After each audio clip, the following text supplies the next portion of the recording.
हाँ देखिए, आगे बढ़ते हैं इसी ग्राफ पे।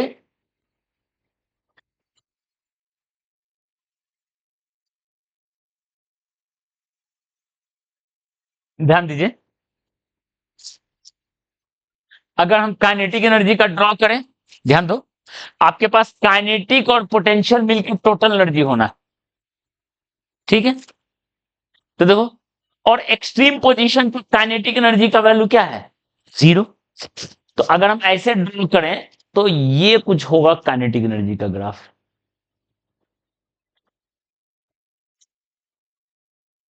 ठीक है। देखो,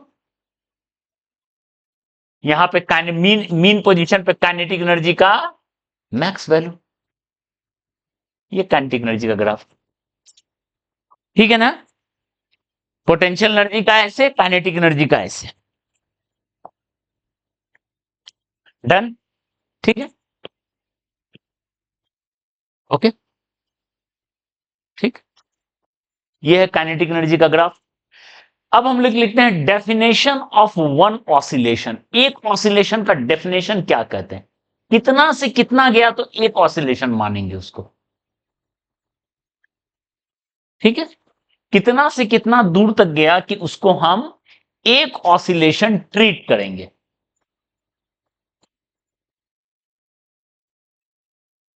ओके, देखिए, एक ऑसिलेशन किसको मानेंगे, ध्यान से सुनो।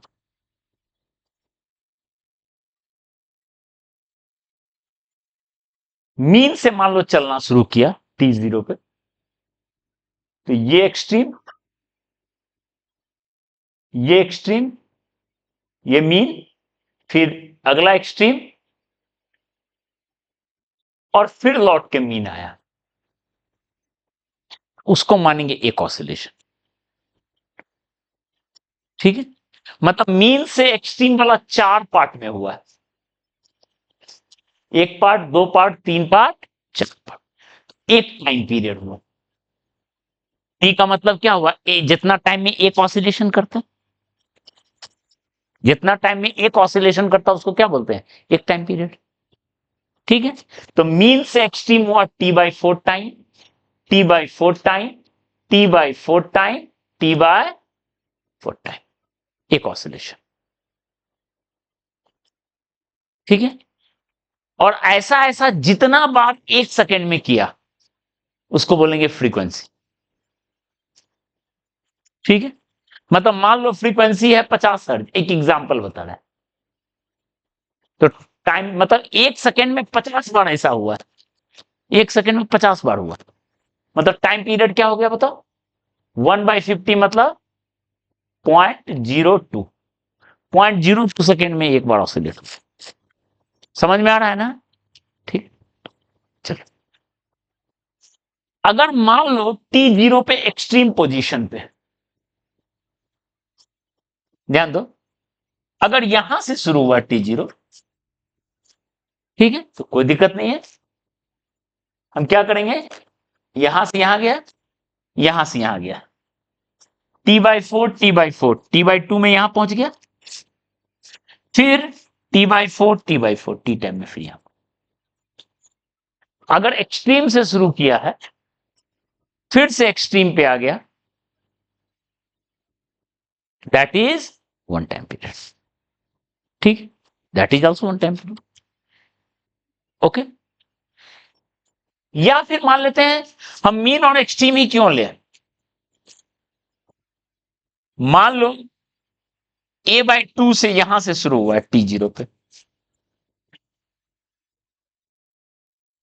यहां से शुरू, यहां से चलना, यहां से मेजर किए T0, तो यहां से यहां गया, यहां से यहां आया, यहां से फिर अगला एक्सट्रीम गया, फिर मीन आया, तो देखो 1 2 3 4 होना चाहिए ऐसा, इतना जा चुका था, इतना और आ गया है,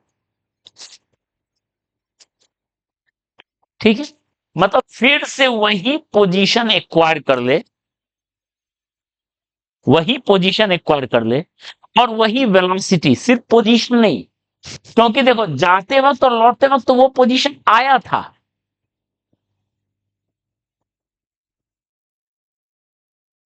ठीक है, ठीक है, लौटते वक्त वही पोजीशन एक्वायर किया था, पर इसको टाइम पीरियड नहीं बोलेंगे। ठीक है, मतलब सिर्फ पोजीशन ही नहीं, वेलोसिटी भी चाहिए। जो जहां से आपने मेजर किया है, फिर से वही पोजीशन और वही वेलोसिटी, क्योंकि यहाँ पे तो उसका वेलोसिटी ऐसा है और इधर जाते वक्त ऐसा है, वेलोसिटी सेम नहीं है। ध्यान दो इधर, जब लौट के यहां पहुंचा है तो इसका वेलोसिटी इधर है जो पहले था। ठीक है, मतलब ओवरऑल आप इसको समराइज ये कर सकते हैं, टाइम पीरियड को डिफाइन कर सकते हैं, minimum minimum time interval in which position and velocity of particle is repeated. कितना मिनिमम देर में पोजीशन और वेलोसिटी दोनों रिपीट हो रहा है, सिर्फ पोजीशन नहीं, वेलोसिटी भी। ठीक है, मतलब विथ डायरेक्शन। ठीक है, क्योंकि यहां से अगर इससे मेजर करें तो फिर से वो पोजीशन तो यहां आ गया, पर इसको पीरियड नहीं बोलेंगे। ठीक है, लौट के जब वापस आएगा वही पोजीशन, क्योंकि अभी जा रहा है तो ये वेलोसिटी है, जा रहा है तो ये वेलोसिटी, दोनों एक तरफ हो गया, तब होगा। यानी वेलोसिटी भी रिपीट करे और पोजीशन भी रिपीट करे। ठीक, ओके।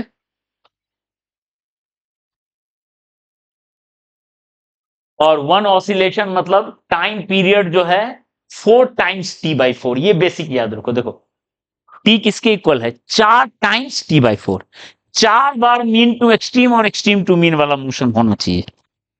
ठीक है ना, 4, तभी वो एक पीरियड कहलाएगा। डन, समझ में आया इतना? ओके, अच्छा, इतना तक क्लियर है? एनर्जी एस्पेक्ट क्लियर है? ठीक है, अब चलिए एक चीज बताइए, इसके बाद हम लोग एसएचएम पे मूव कर जाएंगे। इतना फंडामेंटल क्लियर रहेगा, एसएचएम बड़ा आराम से समझ में आ जाएगा। अभी आपने देखा एनर्जी बढ़ाने पे हो क्या रहा था, एम्पलीट्यूड एम्पलीट्यूड बढ़ रहा था, ये बढ़ रहा है। तो what about period, what about T, time periods, मतलब मीन टू एक्सट्रीम जाने का टाइम बढ़ेगा या घटेगा? डिस्टेंस बढ़ा है, टाइम भी बढ़ेगा, सेम रहेगा, सेम रहेगा। मीन वही है, पहले मीन से यहां तक जाता था T/4, अब मीन से ज्यादा दूर गया, क्योंकि एम्पलीट्यूड आपने एनर्जी बढ़ा दिया तो एम्पलीट्यूड बढ़ गया, तो टाइम पीरियड बढ़ेगा कि घटेगा?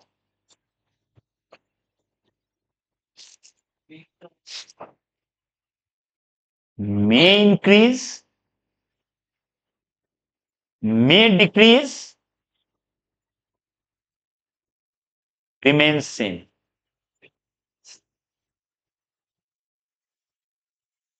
तीनों पॉसिबिलिटी है, हम लेंगे एग्जाम। ठीक है, ज्यादा दूर गया पर हो सकता है कम टाइम लगे, डिपेंड करता है कैसा फंक्शन है पोटेंशियल एनर्जी का। All depends on, all depends on what type of function u versus x is, कैसा फंक्शन है उस पर डिपेंड करता है। ठीक है, क्लियर है? सब ऑसिलेटरी मोशन है। ओके, और इसमें सबसे अधिक हम लोग ध्यान देंगे इस पॉइंट पे, third case, when u versus x is parabolic shape. जब पैराबोलिक शेप हो u और x का, ठीक है, पोटेंशियल एनर्जी ऑफ एक्स का ग्राफ ये पैराबोला हो, then such motion under this field is called SHM. Full form क्या होगा? Simple harmonic motion. ठीक है, and for such motions energy बढ़ाने पे एम्पलीट्यूड बढ़ेगा, चलेगा, but period remains unchange. But T and F, अगर टाइम पीरियड चेंज नहीं हुआ तो फ्रीक्वेंसी भी चेंज नहीं होगा, remains unchanged for given oscillator. एक ऑसिलेटर को उससे कोई फर्क नहीं पड़ता है,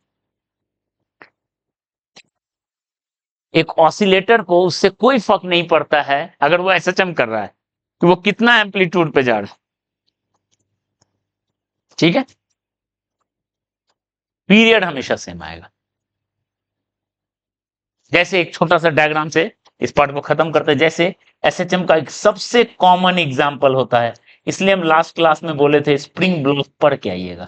कौन कौन पढ़ के आया है?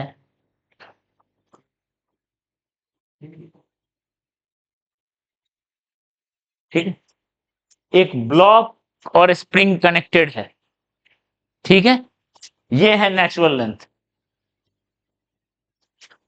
और हम लोग वर्क एनर्जी पावर में बताए थे इस पॉइंट के बाद वो ऑसिलेट करता है,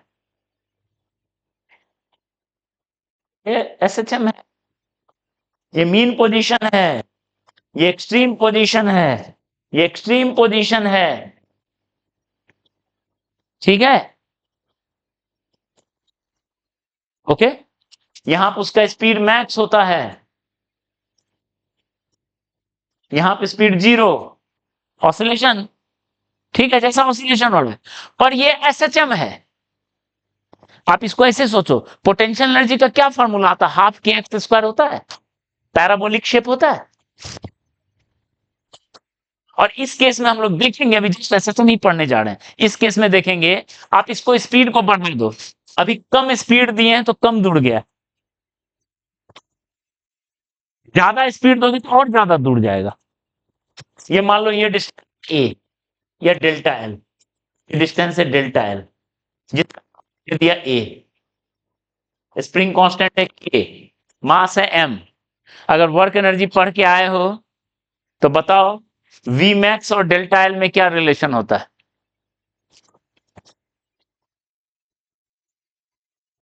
वी मैक्स इक्वल टू होता है, बताए थे, अभी काम आएगा। देखो, ठीक है ना, आप यहां पे स्पीड बढ़ाओ, वी मैक्स बढ़ाओ, वी मैक्स बढ़ेगा, यही डेल्टा एल को ये बोलेंगे एम्पलीट्यूड, दिख रहा है ना? तो डेल्टा एल बढ़ेगा और ज्यादा दूर जाएगा, लेकिन टाइम पीरियड उतना ही रहेगा। मतलब यहां से चला था, मान लो 2 सेकंड में वापस आया, और दूर फेंके फिर भी वो 2 ही सेकंड में वापस आएगा, और दूर फेंके फिर भी 2 ही सेकंड में आएगा, और कम फेंके फिर भी वो 2 ही सेकंड में आएगा। ठीक है,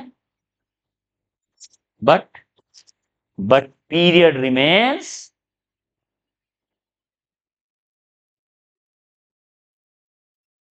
यही है एसएचएम। मतलब ये सब ऑसिलेटरी मोशन है, सब ऑसिलेटरी मोशन है, उसका ये केस है एसएचएम, ये केस है एसएचएम, जहां पीरियड को या फ्रीक्वेंसी को एम्पलीट्यूड से कोई मतलब नहीं है, एनर्जी से कोई मतलब नहीं है, वो उतना ही देर में आ जाएगा। बात समझ में आई? ठीक है, तो यहां से एक लास्ट कंक्लूजन क्या देंगे? All SHM are oscillatory motion, all SHM are oscillatory motion, but all oscillatory motion are not SHM। तो यहां हम लिख देंगे कंक्लूजन में, all SHM are oscillatory motion, but all oscillatory motions are not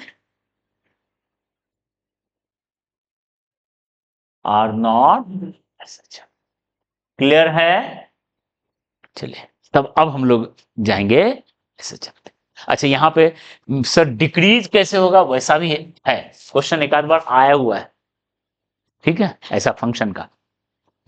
ठीक है, जब के एक्स स्क्वायर नहीं होगा, के एक्स क्यूब वाला होगा फंक्शन, ठीक है, तब डिक्रीज कर जाएगा. ओके, हाँ नहीं दे दीजिए, चाहे दे दीजिए. ठीक है, चलिए.